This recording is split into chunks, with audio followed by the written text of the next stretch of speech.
Hello and welcome once again to Woo Wednesdays. I'm your hostess with the mostest, MoJo Medium.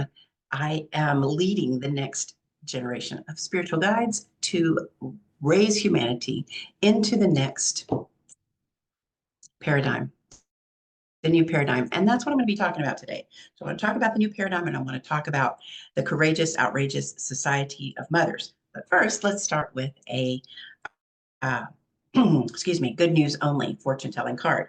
The cards that I was inspired to create after one too many people asked me when they found out that I was a psychic medium, oh, what terrible thing do I need to watch out for? What bad news is coming along? What awful things should I be worried about?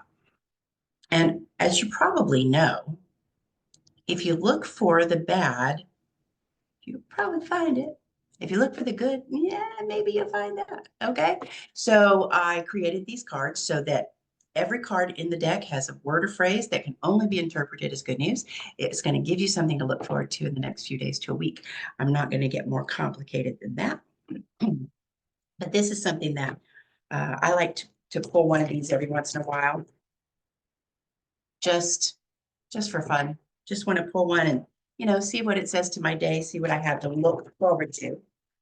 Did you know that when you look forward to something, when you have eager anticipation, actually releases endorphins in the brain?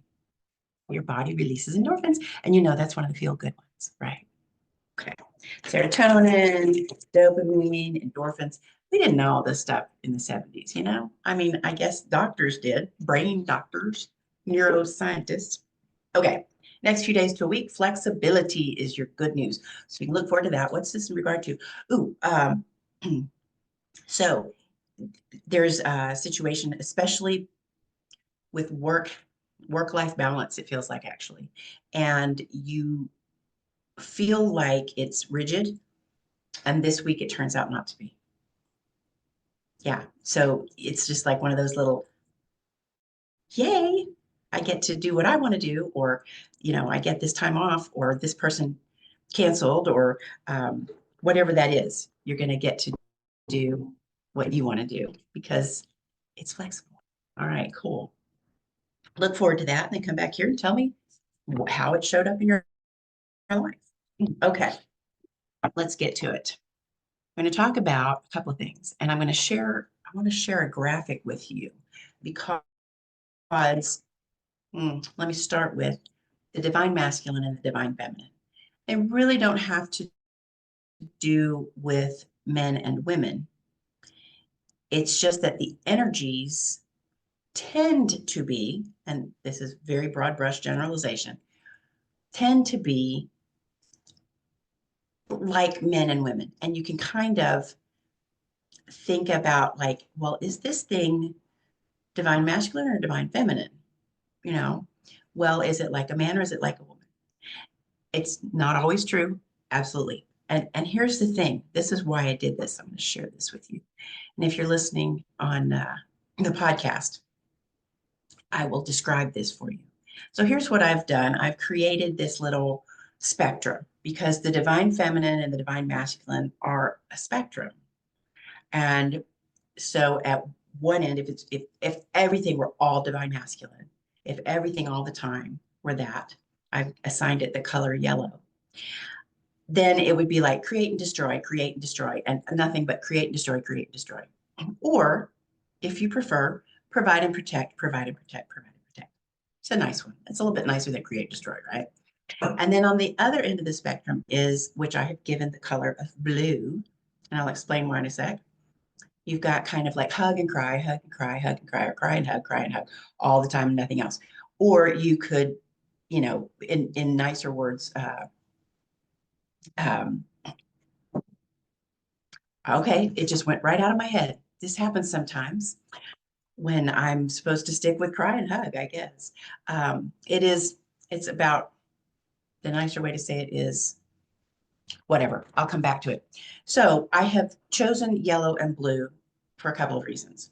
For one thing, they don't really relate to anything else. I started out thinking, oh, well, we'll do red and blue. And then somebody said that's very, in this country, in the US, red is the excuse me, the Republican Party and blue is the Democrat Party. So it's like, okay, well, I don't want to, even though politics are involved here, I don't want to point that out. And then I went to red and green and I thought that would be cool or something like that. And I remembered that my late husband was colorblind and he couldn't see red and green, or they both looked brown to him, more like shades of brown. And so I thought, well, I think blue and yellow will be safe. Now there may be one or two people, somewhere, somehow, who are blue, yellow colorblind. I don't know if that's a thing. Probably is. Okay, so that's our spectrum. We've got the yellow on one side and the blue on the other, and everything else is somewhere in between. We are always somewhere on that spectrum, depending.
A movement.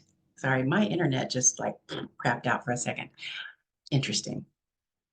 So it's a movement, the cosmos, Courageous, Outrageous Society of Mothers. And no, that didn't come in that order of first, I'm going to call it the cosmos, and then I'm going to call it some letters to go with that. No, it came in divine download, channeling Mother Spirit, Courageous, Outrageous Society of Mothers, cosmos. Okay, so it is a movement to assist, to help support everyone, all of humanity, as we shift into this new paradigm of the divine feminine, or the blue energy, if you will. So we are at a time when we are shifting into the blue energy. All right. I'm going to pull up my new book, hint, hint, which is currently being referred to, its working title is Me and You and the Divine Feminine. So we'll see what that turns out to be. But I wanted to tell you about, I want to read something for you. La da da da. If anybody knows why my mouse doesn't seem to be scrolling very well, I'd love to know. Okay, so brain science, yada yada. Um, the divine feminine and the divine masculine have nothing to do with men and women. Exactly. It's more of a spectrum, and we're all on that spectrum somewhere at any given moment. We tend to shift back and forth depending on the demands of the moment, although most of us have a home base, right? On the spectrum. So you're somewhere in there as kind of at your core personality. All right, the divine feminine virtues and values include, but are not limited to, feeling, love and affection, nurturing and feeding, connecting with others, comfort and support, receiving, quietude, meditation, prayer, being at one with nature or with all that is, inclusiveness and belonging, welcome and friendship, teaching and learning, music, peace, acceptance, emotional protection. I should put emotional intelligence as well, because that's something that definitely, I keep fleshing out these lists. Okay, patience, gratitude. And the divine feminine, or the div fem, as we now call it, has less pleasant features as well, including withdrawal and shrinking, sorrow and grief, bitterness or unexpressed anger, Suppressed feelings of any kind, weeping, weeping, weeping, which granted is not always a bad thing, sneaky revenge and passive aggressiveness, denial of self. Okay.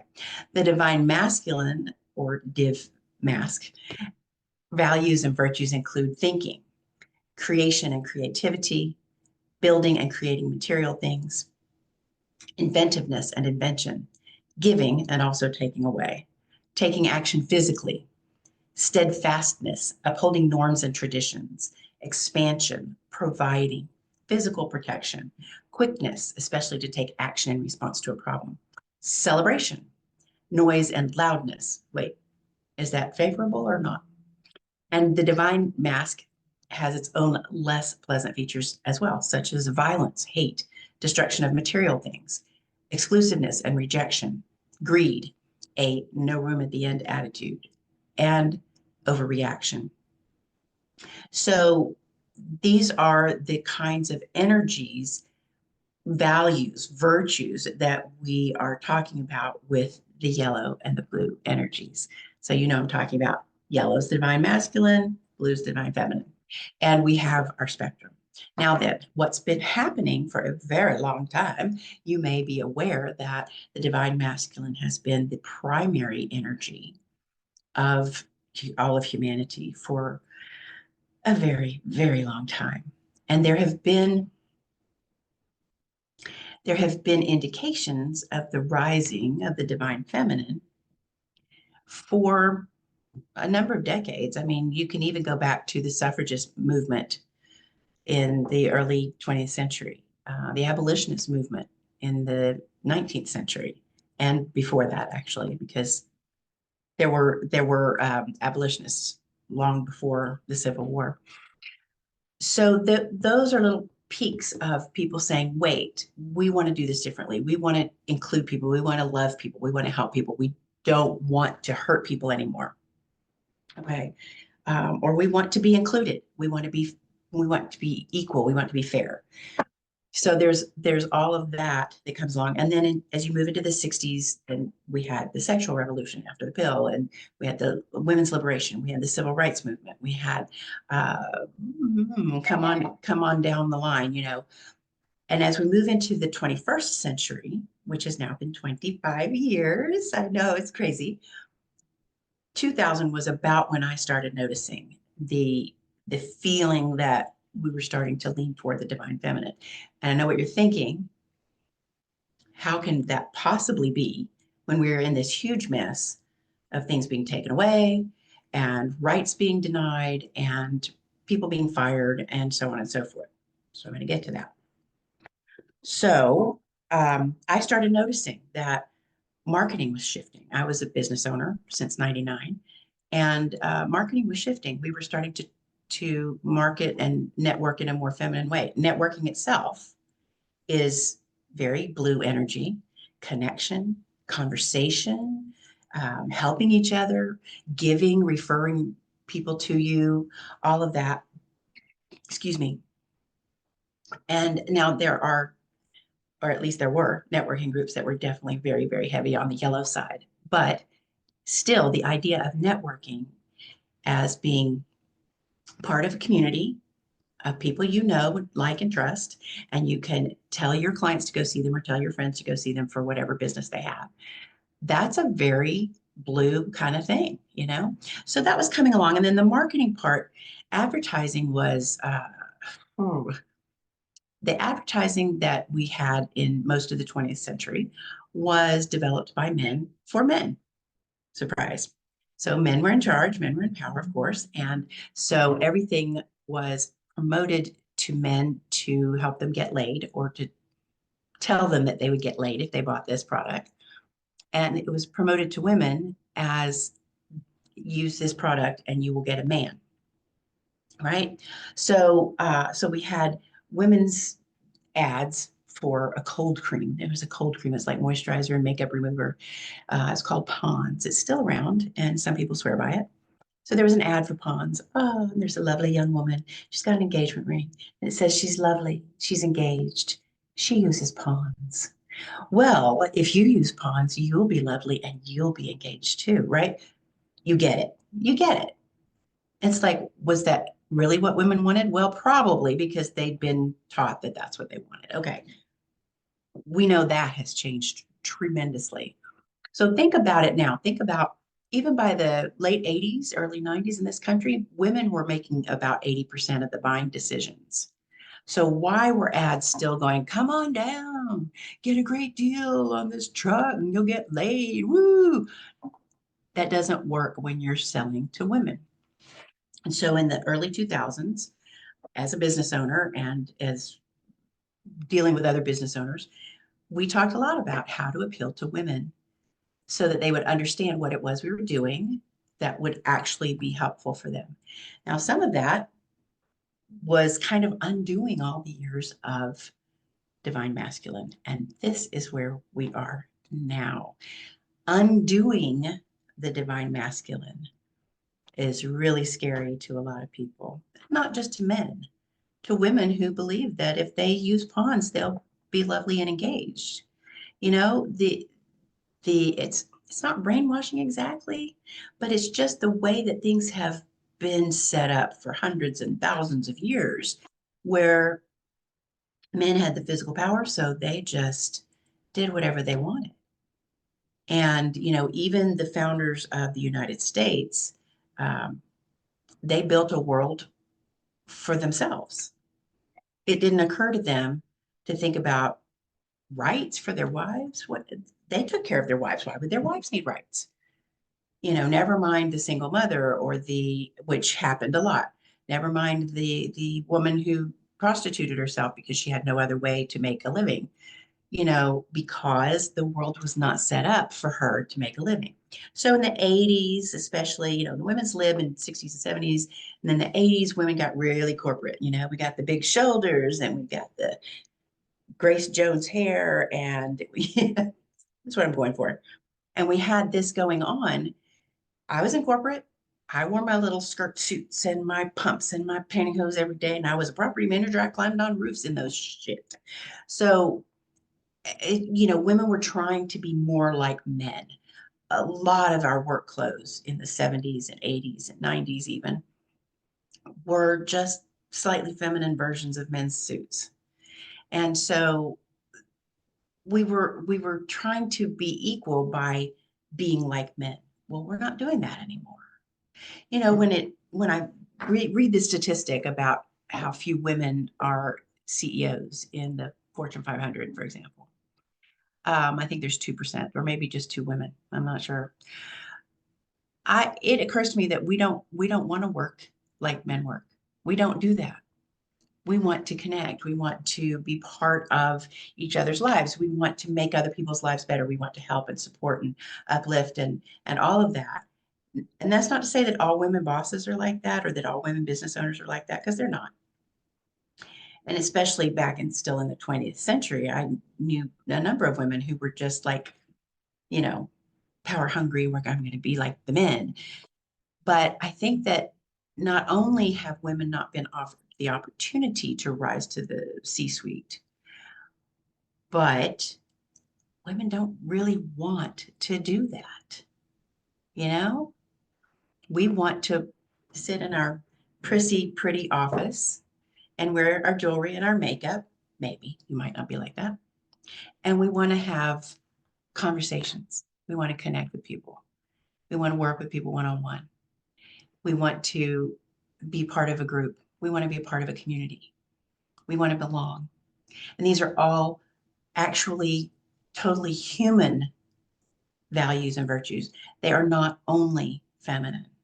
They're not only women. They're not only blue. Everybody wants to belong.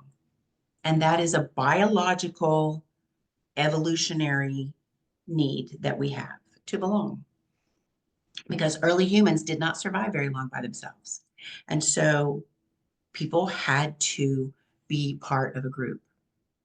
And in order to do that, they had to be acceptable to the group. So, however these people acted too, so that we could all be together and we could all get along. Now, there were differences certainly there were the masculine and feminine things, the men providing and protecting, and the women nurturing and connecting, and keeping the group as a group. But we still have that within our brains. It is biological, it is ingrained in us physically that we need to belong. And so we tend to have a fear that if we don't belong, we're going to die. And that's a very basic reptilian kind of thing, right?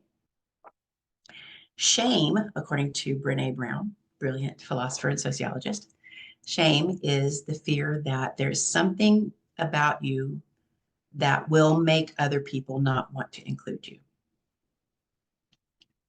That there's something bad about you. And so the need to connect is within all of us. And now that the divine feminine is reemerging, she is now in active labor. And you can tell by the pain we are going through right now. And that is the current government and the unelected billionaire who thinks he knows everything and actually knows very little. There are people there who are just they're saying, people want change. We're going to change it. Actually, they want the change. But the thing is that what people want, whether they know it or not, we all want to belong. We want to be part of the community. And we want to feel like we can do, like we can live, we can survive, we can provide for our families, we can provide for ourselves.